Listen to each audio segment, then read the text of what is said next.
देश भर में श्रम कानूनों में बदलाव और मेडिकल रिप्रेजेंटेटिव्स की समस्याओं को लेकर अब आंदोलन तेज होता दिख रहा है। रीवा में medical and sales representative union ने 12 फरवरी 2026 को एक दिवसीय राष्ट्रव्यापी हड़ताल का ऐलान किया है। हड़ताल के समर्थन में रीवा सहित पूरे मध्य प्रदेश में हजारों मेडिकल रिप्रेजेंटेटिव्स काम बंद रखेंगे। केंद्र सरकार पर श्रम विरोधी नीतियां लागू करने का आरोप लगाते हुए medical and sales representative union ने मोर्चा खोल दिया है। यूनियन का कहना है कि 4 श्रम संहिताओं के जरिए मजदूरों और कर्मचारियों के अधिकारों को कमजोर किया जा रहा है। इसके विरोध में 9 जनवरी 2026 को हुए श्रमिक सम्मेलन के बाद अब 12 फरवरी को देशव्यापी हड़ताल का निर्णय लिया गया है।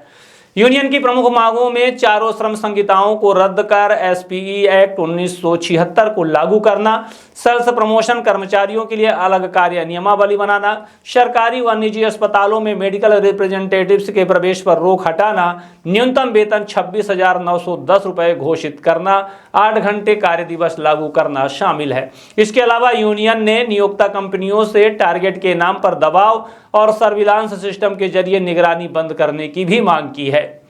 यूनियन का दावा है कि केवल मध्य प्रदेश में ही 10,000 से अधिक मेडिकल एवं सेल्स रिप्रेजेंटेटिव्स इस हड़ताल में शामिल होंगे।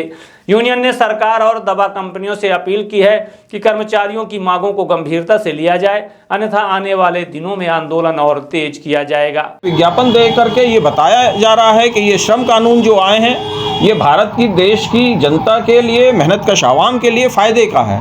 मैंने जो अभी बातें आपके समक्ष रखी हैं, आप खुद ही पत्रकार लोग हो, समझदार हो तो समझ सकते हो कि ये जो मैंने उदाहरण कुछ दिए हैं इसमें किसका फ़ायदा होने जा रहा है। अभी तक हमारे पास जो मजदूर थे उनके लिए कुछ सामाजिक सुरक्षा के अधिनियम बने हुए थे, जिसमें पीएफ था, ग्रेजुटी थी, ईएसआई मिलती थी।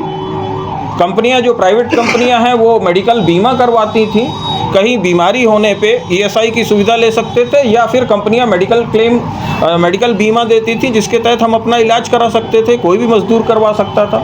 लेकिन अब उसको भी इन्होंने ख़त्म कर दिया है। ईएसआई की जो गवर्निंग बॉडी है उसको इन्होंने पूरी तरीके से ख़त्म करके और केवल सलाहकार मंडल बना दिया है। हमारा कभी विवाद होता था अपने मालिकों से तो हम कोर्ट में जाते थे, लेबर कोर्ट्स हुआ करते थे।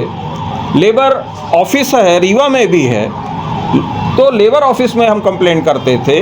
लेबर ऑफिस मालिकों को बुलाता था और समझौता वार्ता करता था, जिसमें मजदूर और मालिक दोनों पक्ष बैठते थे और सरकार का एक जो पक्ष रहता था, लेबर ऑफिसर या लेबर कमिश्नर, ये लोग समझौता करवाते थे और समझौता न करने की स्थिति में कोर्ट में जाता था मामला। अब इन्होंने लेबर कोर्ट ही ख़त्म कर दिए। लेबर कोर्ट की जगह अब इन्होंने लाए हैं ट्रिब्यूनल। लेबर कोर्ट में जज बैठता था, वो लेबर जज हो सकता था, वो सिविल जज हो सकता था, जुडिशरी होती थी। लेकिन अब इन्होंने जो प्रावधान लाए हैं उसमें ट्रिब्यूनल में कोई रिटायर्ड जज बैठेगा और एक उसमें अधिकारी बैठेगा। अधिकारी वो कोई भी हो सकता है, एसडीएम हो सकता है, तहसीलदार हो सकता है, पटवारी हो सकता है, तो उसको श्रम के बारे में नहीं मालूम है, वो लॉ एंड ऑर्डर के बारे में बात करते हैं, लॉ एंड ऑर्डर के बारे में जानते हैं। तो अब हम ना तो लेबर कोर्ट में जा सकते हैं, ना ही ये ट्रिब्यूनल का फैसला आने के बाद एक प्रावधान और कर दिया है कि ट्रिब्यूनल के फैसले को हमको मानने की बाध्यता होगी। हम फर्दर हाई कोर्ट में या सुप्रीम कोर्ट में जाने की हमारी रास्ता जो था वो बंद हो गया। अभी लेबर कोर्ट में केसेस हारते थे हम हाई कोर्ट जाते थे, सुप्रीम कोर्ट जाते थे, कई सारे मामले हमने सुप्रीम कोर्ट में जीते हैं, तो वो रास्ता भी बंद कर दिया है। आप देखिए, मजदूरों का दमन करेंगे, विरोध करने में हमको जेल की सज़ा का प्रावधान है, हमारे ऊपर जुर्माना लगाया जाएगा, हम विरोध नहीं कर सकते हैं, ज्ञापन नहीं दे सकते हैं, धरना प्रदर्शन नहीं कर सकते हैं। एक तरफ ये हो गया है, दूसरी तरफ जो कानूनी पक्ष था कि हम कानूनी लड़ाई लड़ते थे, वो कानूनी लड़ाई लड़ने के लिए भी हमारे हाथ बांध दिए गए हैं। तनख्वाह हमको मिलेगी नहीं मिलेगी इसकी कोई गारंटी नहीं, कितनी मिलेगी वो आपने कम कर दी है। हमारा कितना शोषण होगा, 8 घंटे की जगह 12 घंटे हमको काम करना पड़ेगा। तो पूरी की पूरी जो श्रम संहिताएं लाई गई हैं वो देश की आम मेहनतकश आवाम के खिलाफ हैं। इसलिए ये 12 तारीख की हड़ताल का आह्वान किया गया है। इसमें सभी संगठन शामिल हैं। रीवा में भी मेडिकल रिप्रेजेंटेटिव, आंगनबाड़ी, आशा उषा, कंटरजेंसी लेबर यूनियन, बैंक, बीमा, LIC, ये सारे लोग यहाँ तक कि राज्य कर्मचारी संघ और केंद्रीय कर्मचारी संघ, ये तमाम जो संगठन हैं पूरे देश भर में, हमारे यहाँ रीवा में तो ट्रांसपोर्ट वर्कर्स नहीं बन पाए हैं यूनियन, अदरवाइज़ पूरे देश में ट्रांसपोर्ट वर्कर क्या बोलते हैं, बंदरगाह, पोर्ट, हवाई जहाज में जो एयरपोर्ट में काम करने वाले मजदूर संगठन हैं, वो तमाम लोग देश के 12 तारीख की हड़ताल में जाएंगे। हमें ऐसा अंदेशा है कि जो पिछली हड़ताल 9 जुलाई की हुई थी, उसमें जो 30 करोड़ लोगों ने अपनी भागीदारी की थी, निश्चित तौर पे इस 12 तारीख की हड़ताल में 30 करोड़ से ज़्यादा की संख्या इस हड़ताल में उतरेगी। हम सरकार को बाध्य करना चाहते हैं, मांग करते हैं सरकार से कि सरकार ये जो काले कानून लेकर के आई है, जैसे कृषि कानून वापस लिए हैं सरकार ने, उस तरह से ये लेबर कानून भी वापस लिए जाएं और देश की मेहनतकश जनता के, आवाम के हितों के पक्ष में बने हुए जो पुराने कानून थे उनको पुनः लागू किया जाए, इनको वापस लेते हुए। इसलिए ये हड़ताल की जा रही है। ये हड़ताल कहाँ होगी?